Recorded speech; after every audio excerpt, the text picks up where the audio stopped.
Good evening and welcome to another edition of HGP Sport. For today, I'm Jaden Samuels. Thanks for joining us. We begin this evening with some powerlifting news. The Guyana Amateur Powerlifting Federation has secured $3.6 of the $7 million needed to send the local contingent to this year's Pan American Powerlifting South American Classic, fixed for Uruguay. Here is that story.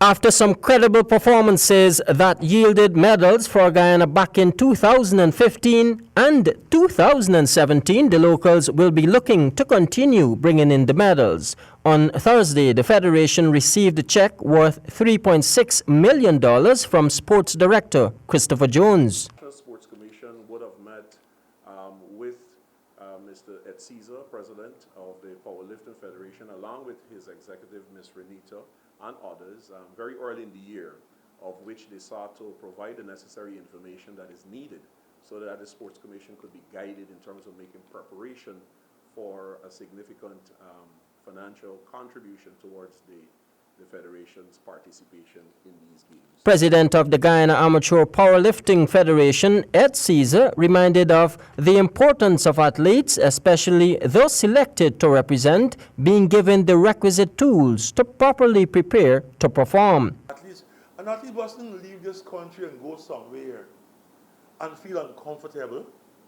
When an athlete goes to take part in a discipline, the athlete must, I've come here to represent my country, and be able to relax and not worry, for example, where he or she will sleep, what meals he or she will eat. When I took part in Pan Am Games in '93, there were 11 of us in one room. Meantime, this Sunday, the St. Stanislaus College Auditorium will come alive as the Federation put in their final preparations. Jaden Samuels, HGP Sport. Football news. Henrietta United hammers Castle Football Club in the GFF Namilco Thunderbolt Flower Power Under 17 League. The details in the Samuel Gillis report. The new Opportunity Corp ground competition in Essequibo Coast Pomeroon leg of the GFF Namilco Thunderbolt Flower Power Under 17 League continues.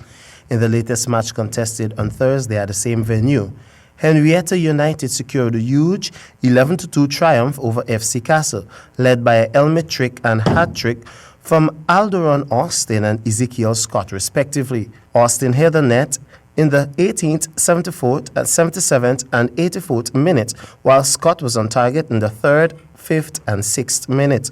Along with Essequibo leg, the East Bank leg would also continue on Saturday at the Timeri Red Ground, with 3 matches to be played. Timeri Panthers B will open action from 1000 hours against Soesdijk Falcons. Next up will be Horstellin Riders and Friendship All-Stars from 1200 hours, with the final encounter of the day from 1400 hours between Samantha Point and Timeri Panthers A. For HGP Sport, I am Samuel Gillis.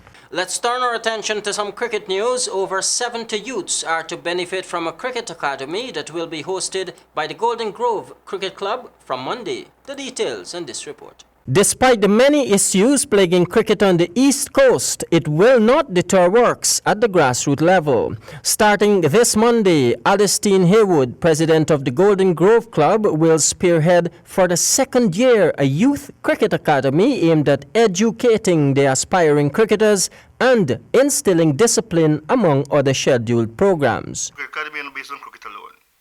People can come from Ministry of Social Protection and come on Tuesdays. Mr. Malcolm Peters, the former president of the Boys Cricket Board, going to be there. Likewise, the president of the East Coast Cricket Board, Mr. Bisoon Singh, supposed to be there on the opening ceremony at Monday at the center. Last year's initiative have already borne fruit and will continue, according to Haywood. The main reason behind the cricket club, running cricket academy last year, and it was a very successful cricket academy run last year, because some of the players who come to the academy first time playing in Golden Grove First Division team, and they said there's always 15 and 16. 16 players are playing, they go in the school and they're playing cricket in Golden Grove senior team. Just last week, a similar initiative was undertaken by Western Union and the Maltinos Cricket Club. Jaden Samuels, HGP Sport. Let's turn our attention to some interesting motor racing news. Racer Aishwarya Pissa won the FIM Bagas World Championship, becoming the first Indian to win a world title in motorsports. Participating in the women's category, she was in the lead, having secured podium finishes in 2 out of 4 rounds of the competition.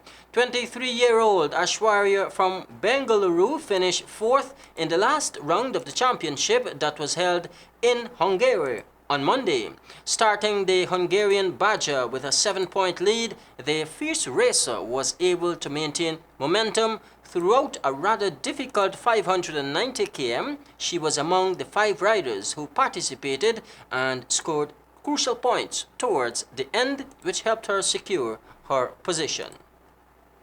Still in motor racing news, South Dakota Circuit will witness some 75 local competitors along with international participants this weekend at the 1320 Heat Drag Race. The details in this report. All is set for what could be a very intense international drag meet this weekend. Patrons will also be able to witness the real car, R22 Skyline, along with 2 superbikes, one of which has the quarter-mile record in Trinidad. According to the Vice President, Asaraj Singh, the cars and bikes are already in Guyana. Representing Guyana will be Team Mohammed with their world record GTR. The Vice President gave a brief comment on what more should be expected. The previous champion here, they were all participating in the international drags along with the other supercars that we have that you all would know, which is the Davy brothers, and we have the newcomer, which is Derek Jaising, and we have the Trans-Pacific locally built Altiza, which is supposed to be a very fast car. So it is locally built, and it's probably going to be a very, very, very fast car come this weekend. Touching on the safety of the event and how spectators should carry themselves was Mr. Hgptv. We want person to know this is racing, and this is a very serious sport. Things can go wrong very fast. Also, the last time we had persons who were trying to cross the track at the end while the race is being going on. So we're asking spectators not to get too carried away, not to get too excited when the cars are going on, and please stay behind the rails. Please follow the advice of the security person who's going to be there. The police is going to be there. We're asking everyone who's participating in drag racing, who's coming, please come in all your necessary safety gears, your helmets, your suits, your belts, that kind of stuff. While alcohol will be available for sale, he pleaded with persons not to drink and drive. President of GMR and SC, Ramiz Mohammed, said he not only echoes the sentiments regarding the need for safety on race day, but alludes to the upgrade of the facility. Representatives of Team Trinidad, Jagdiosi Trana, who will be piloting the ILS 32 GTR Skyline, which normally runs in the 10-second competition, warned that Team Trinidad will be taking home the fast time record. That car hooks up on this track. I am assuring you that we will go home with the fastest time. We also have Ian Atterley, the former mayor of Trinidad in San Fernando, and he will be riding one of the fastest bikes in Trinidad. We have another bike that came down here, which is ridden by Mikey, a very fast bike also. Tickets cost $2,000 Guyana for regular admission and VIP $5,000, exclusive of food and drinks. For Hgp Sport, I am Samuel Gillis. Badminton news coming out of Barbados. Narayan and Priyana Ramdani exits in the mixed doubles as Priyana moves to the semi-finals in the women's doubles in the Carbaco Open International in Barbados. This story explains. The Caribbean Badminton Competition International quarterfinals was played last evening at the Garfield Sobers Gymnasium in Barbados, and our Guyanese players all played their best against their tough opponents, and their performances were of a high standard.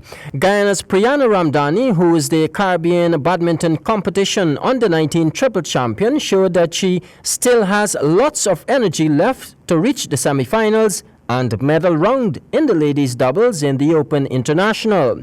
Quarterfinal results on day 3 are Narayan Ramdani and Priyana Ramdani in the mixed doubles, which lost to number 1 seeded pair and Pan American Games bronze medalist Howard Shue and Paula Lynn Ubana of USA 21-13, 21-16. Jonathan Mangra from Guyana, who teamed up with Catherine Winter of Jamaica in mixed doubles, lost to the 3-4 seeded pair of Fabrico Farias and Jacqueline Lima of Brazil 21-9, 21-5.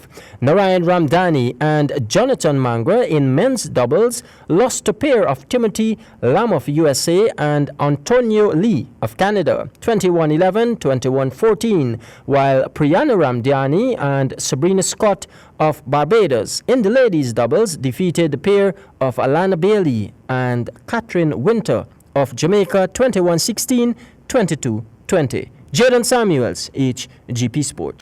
That concludes our cast for this evening. I'm Jaden Samuels, reminding you, as always, say yes to life, yes to sport, and no to drugs.